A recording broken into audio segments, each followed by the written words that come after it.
तो dear student, आज हम इस वीडियो के माध्यम से हम पढ़ने जा रहे हैं 12th मैथमेटिक्स में कंटिन्यूटी का part first.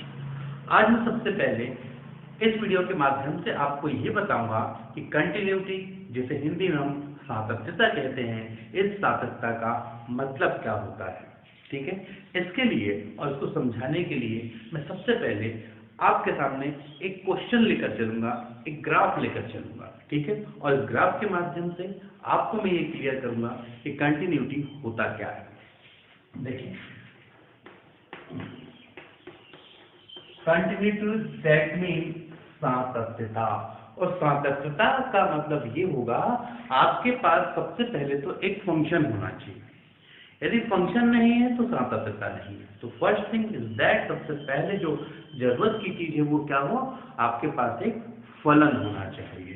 First thing is that R1 एक क्या हो आपके पास में, एक फलन होना चाहिए। ठीक है, अब वो फलन कैसे, हम जानते हैं कि y is equal to f(x), कोई एक फंक्शन होना चाहिए जो पूर्णतः परिभाषित होना चाहिए।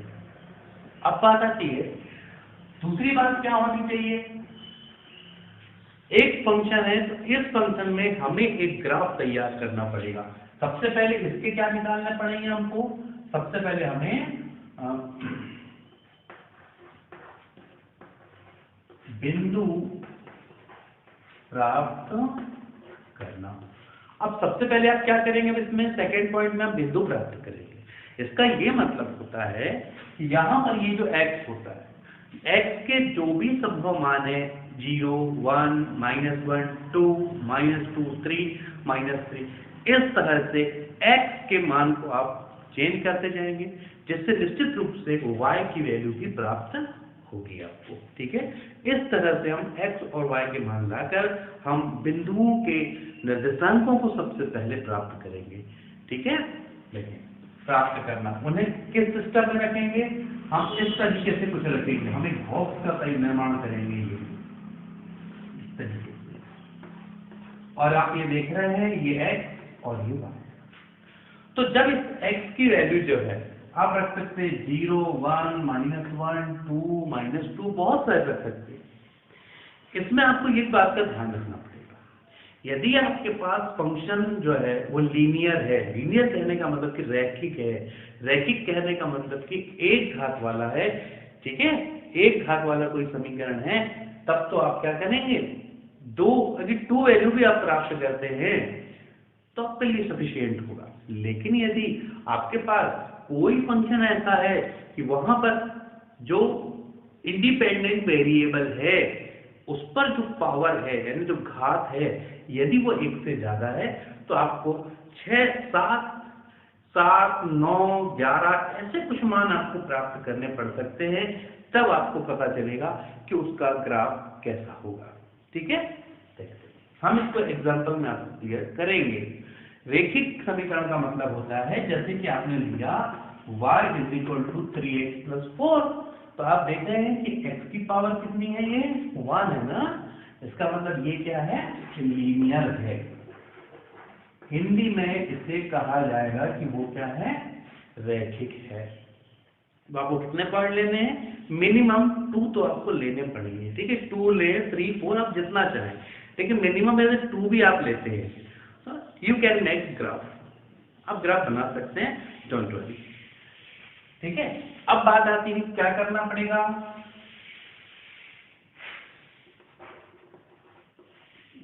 अब आपको क्या बनाना पड़ेगा, आपको ग्राफ बनाना। अब आपको ग्राफ आरेखित करना पड़ेगा। ठीक है, ग्राफ आप जानते हैं ये 9, 10 का मैटर है। आपको एक ग्राफ लेने हैं, x एंड y एक्सिस लेने होंगे, और उनमें यहाँ जो प्राप्त बिंदु हैं उन बिंदुओं को आप उस ग्राफ में लिखेंगे, और आप देखेंगे कि जब उन बिंदुओं को मिलाया जाता है तो आप एक ओर से, यदि आपने पेंसिल स्टार्ट की, मेरी बात को ध्यान रखना, जितने बिंदु आए ना, आप एक ओर से पेंसिल स्टार्ट करना और उससे उसे मिलाने का प्रयास करना, और मिलाते मिलाते मिलाते यदि वो लगातार मिल जाए, रेगुलर मिल जाए, कंटिन्यू मिले, तब तो वो कंटिन्यू है, मतलब यानी कि वो सतत है, वो सातत्य है। कहीं पर भी ग्राफ टूटना नहीं चाहिए, ठीक है, ग्राफ कहीं भी टूटना नहीं चाहिए, मतलब पेंसिल को उठाने की जरूरत ना पड़े। वो जितने बिंदुओं से जाता है ना, उन बिंदुओं को आप मिलाएं, लेकिन मिलाने के लिए पेंसिल को आपको ऐसे उठाने की आवश्यकता ना पड़े, तब वो ग्राफ कहलाता है कंटिन्यू। अब बात आती है, जिस बात को मैंने अभी कहा है इन 3 बिंदुओं के आधार पे, अब मैं एक एग्जांपल लेकर चलता हूं, और वो एग्जांपल जिसके माध्यम से आपको मैं ये क्लियर कर सकूं कि वास्तव में कंटिन्यूटी क्या होती है। इसके लिए मैं एक एग्जांपल, और ध्यान रखेंगे मैं जो एग्जांपल आपके सामने सॉल्व करूंगा उसके लिए आपको यही कंडीशन होगी, इन्हीं 3 बिंदुओं पे ही आपको सॉल्व करना है, ठीक है। चलो हम लेकर चले क्वेश्चन, नोट कीजिए पहले।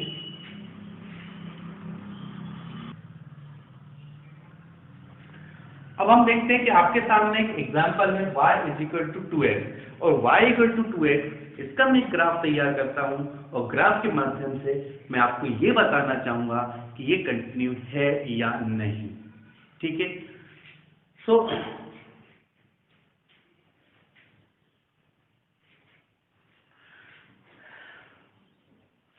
तो हम जानते हैं कि हमारे पास जो 3 रूल्स थे, उन 3 रूल्स में हमें क्या करना पड़ता था, सबसे पहले पॉइंट लाना है, इसके लिए ये करना है 3।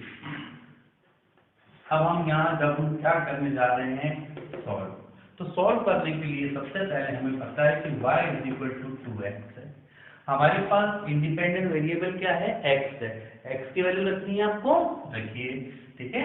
लेट माना कि x = 0, तो क्या होगा बताइए, तो y = 2 × 0, that mean 0, so finally y = 0।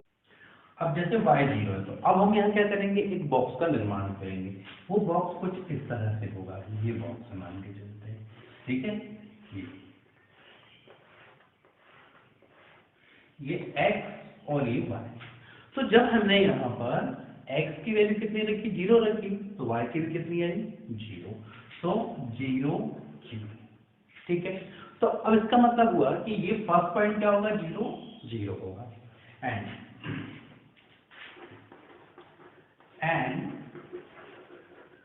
Again हम फिर से क्या करते हैं, x = अब क्या रखें हम, 1, put the value of x = 1, y = 2 × 1, that mean 2, तो यहां पर जब 1 रखा तो कितना है, 2, ठीक है। If x = -1, then y = 2 × y = -2, तो -1 रखने पर आया -2, ठीक है। अब हम रखते हैं यहाँ 2 रखने पर कितना आ जाएगा, 4, -2 रखने पर -4। आप देख रहे हैं कि ये ग्राफ आपके सामने स्पष्ट है, ठीक है। अब हमको ये देखना है कि इससे जो बिंदु प्राप्त हुए हैं वो बिंदु कौन से हैं, ठीक है। तो हम लिख देंगे समीकरण y = f(x) से प्राप्त बिंदु के निर्देशांक, उनके निर्देशांक कौन कौन से होंगे, देखिए तो 0 0, फिर 1 2, -1 -2, 2 4, -2 ऐसे बहुत से बिंदु हो सकते हैं, तो हमने ये लिया। लेकिन एक बात ध्यान रखना है, प्लस माइनस आपको चलना पड़ेगा। अगर आप सही में ग्राफ को चेक करना चाहते हैं तो प्लस माइनस आप भी चलना पड़ेगा आपको, ठीक है।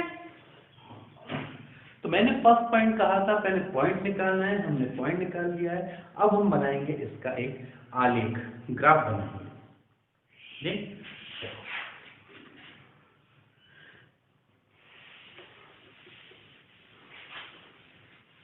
अब हम यहाँ एक ग्राफ जो हम बनाने जा रहे हैं, इस ग्राफ में हमें इन बिंदुओं से लेना है, ठीक है। ये अब देखिए, हम जब ग्राफ बनाएंगे, चूंकि 12th लेवल है तो ये बच्चों के जैसे मैं बहुत स्लो नहीं बताऊंगा, ग्राफ को मैं थोड़ा तेज करूंगा। आप देखेंगे x एक्सेस y y 1 2 3 4 1 2 3 4 -1 -2 -1 2 3 -1 -2 अब मैं इन बिंदुओं को लिखता हूँ और इन बिंदुओं के लिए फर्स्ट पॉइंट इज दैट 0 0 0 0 लेना है। आप बहुत अच्छे से जानते हैं कि ये जो पॉइंट है, ये पॉइंट ही कहलाएगा आपका क्या, 0 0। ठीक है, फिर 1 2 1 2 1 2 तो 1 और 2, ये वाला जो पॉइंट है ये है आपके लिए 1 2। फिर है -1 -2, x में -1 y में -2।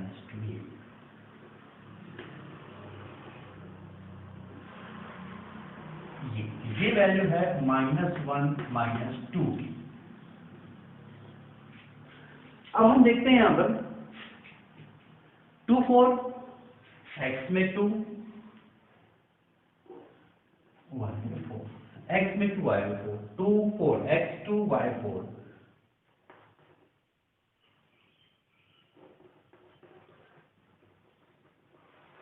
ये है -2 और -4 और सॉरी 2 4। अब -2 -4, x की वैल्यू -2 -4, ये -4 आएगा।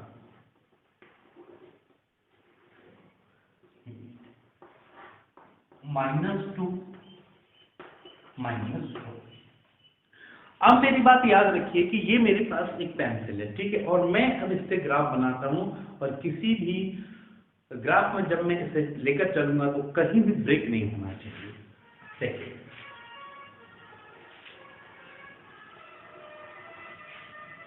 आप देख रहे हैं कि कहीं भी ब्रेक नहीं हुआ, इसका मतलब कि ये जो ग्राफ है वो कंटिन्यू है। और किसी भी एक बिंदु पे यदि हम ग्राफ टूट जाता है, ब्रेक हो जाता है, कंटिन्यू नहीं रहता है, हम उसे डिसकंटिन्यू कहेंगे। ठीक है, तो फाइनली ये जो एग्जांपल था, ये किसका एग्जांपल है, कंटिन्यूटी का। तो आपने देखा कि ये कंटिन्यू। अब हम एक ऐसा एग्जांपल लेकर चलेंगे जिससे आपको ये पता चल जाए कि क्या ऐसा होगा, ग्राफ कैसे बनेगा, उस ग्राफ को देख के हम कैसे पहचानेंगे कि वो डिसकंटिन्यू हो जाएगा।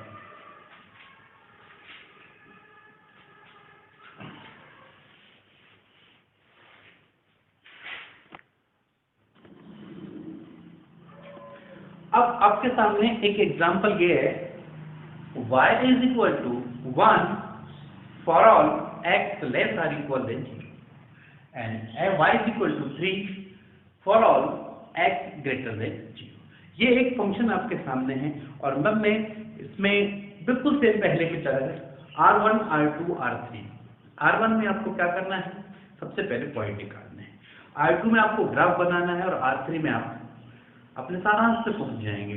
ठीक है, देखिए, अब सबसे पहले जब हम सॉल्व करते हैं, मान लीजिए कि आपका एक क्वेश्चन है, ठीक है, और मैंने सॉल्व स्टार्ट किया, मैं दोबारा ना लिखूं इसलिए अब ये सॉल्व स्टार्ट करता हूं।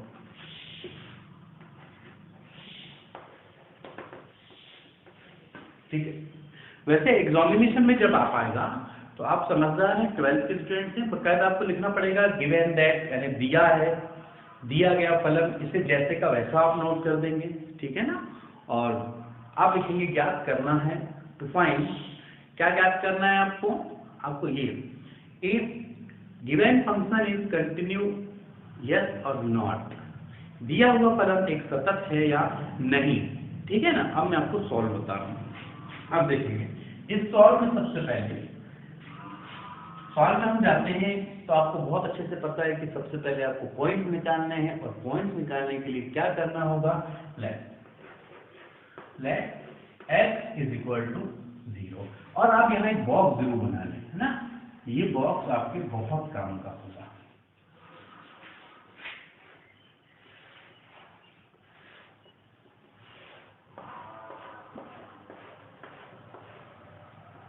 x जब x 0 है तो आपको अब ये लग रहा होगा, जब ये फंक्शन दिया हुआ था आप जो वैल्यू मानते थे उसको x को हटा करके उसकी जगह जो वैल्यू आपने माना उसको आप पुट करते थे, और इसके बाद जो वैल्यू प्राप्त होती थी वो y की होती थी। लेकिन ऐसे प्रश्न देख करके थोड़ा सा प्रॉब्लम होता है, लेकिन ऐसे प्रश्न बल्कि सरल होते हैं। ये केवल सोचने का फर्क होता है। ठीक है, अब देखो कि कैसे x = 0 है। अब आपको लगता होगा सर कोई फंक्शन होता तो x को हटा के हम 0 रख देते, लेकिन यहाँ कोई फंक्शन नहीं है आपके पास में, तो आप एक काम करें, x 0। अब ये जो x = 0 है, ये जो कंडीशंस दी हुई हैं वो कौन से स्थान पे वो फॉलो कर रहा है। देखो x 0 कहाँ होगा, इस पॉइंट पे होगा ना, और इसके ठीक सामने आप जाएं और क्या लिखा है देखिए, तो 1 लिखा है, तो इसके लिए सूचित करता है कि y = क्या हो जाएगा, 1 होगा। तो फर्स्ट पॉइंट इज 0 1। ठीक, तो ये फर्स्ट पॉइंट हो गया आपका 0 1। एंड अब x की वैल्यू आप क्या रखें, 1 रखें। बस आपको चेक करना है, जब 1 रखा आपने तो x 1 है, मतलब 0 से बड़ा है ना, 0 से ग्रेटर देन 0 है, तो कहाँ पे इन्वॉल्व करेगा ये वाला, यहाँ इन्वॉल्व होगा। तो उसके ठीक सामने कितना लिखा हुआ है, 3। तो हम जानते हैं, हम समझ गए कि y = 3। जब 1 है तो यहाँ होगा 3, तो सेकेंड पॉइंट क्या हुआ, 1 3। सेकेंड पॉइंट क्या हुआ, 1 3 हो गया। अब देखते हैं इसी तरीके से, अब आप समझ गए होंगे मेरी बात को, पर फिर भी देख लें। यदि मैं रखता हूं अब -1 का मतलब हुआ कि जो -1 है वो लेस देन क्या है, 0 है। तो कंडीशन कहाँ फॉलो होगी, देखिए लेस देन यहाँ दिख रहा है आपको, यहाँ कंडीशन फॉलो हुई, तो फिर कितना आ गया, 1। तो यहाँ कितना हुआ, 1। फिर एक पॉइंट आया -1। इसी तरीके से अब हम यहाँ पर क्या करेंगे, जो x की वैल्यू थी, सॉरी x की वैल्यू जो 0 है 1 है माइनस, अब हम 2 करते हैं। जब हम 2 करते हैं, देखिए वैल्यू 2, इसका मतलब 2 > 0 कहाँ आएगा, यहाँ आएगा। वैल्यू कितनी है, 3 है। -2, तो -2 लेस में -2 लेस देन 0 ये है, तो ये आ गया। फिर होगा 3 और भी आगे करेंगे तो -3। इस तरीके से आपको बहुत से बिंदु प्राप्त होते हैं। ठीक है, अब ये बिंदुओं को हम थोड़ा नोट कर लें। -1 1 2 3 -2 1 3 3 -3 1। अब आप यहां पर देख रहे हैं कि क्या कंडीशंस है। ठीक है, अब हमें बनाएंगे इसका ग्राफ, और वो ग्राफ हमें बताएगा कि क्या प्रॉब्लम है, या वो कंटिन्यू है, डिसकंटिन्यू है, कैसे है। ये बात आपको ग्राफ के माध्यम से बिल्कुल क्लियर हो जाएगी। ठीक है,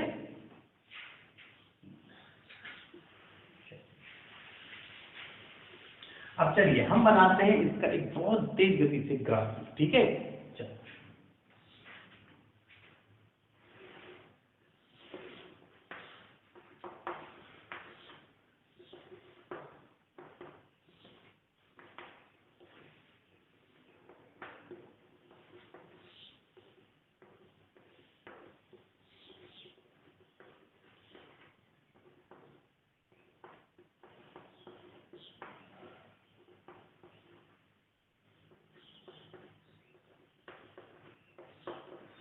देखिए इस तरीके से हमारे बहुत सारे पॉइंट्स हैं। हमारा जो सबसे पहला पॉइंट है वो 0 1 है, कहने वाला x में 0 y में 1, x में 0 y में 1, कौन सा मतलब ये पॉइंट हुआ आपका, ये पॉइंट। फिर आपके पास है 1 3, x में 1 y में 3, ये पॉइंट। फिर 2 3 2 सॉरी -1 1, x में -1 y में 1, ये हुआ। ये है -1 1, ठीक, ये भी हुआ, ये भी हुआ, ये भी हुआ। 2 3, x में 2 y में 3,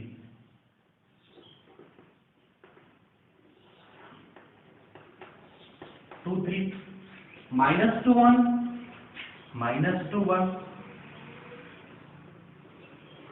ये हो गया आपका, ये जो है -2 1, फिर देंगे 3 3 -3 -3 3 3 -3 1 -3 1 -3।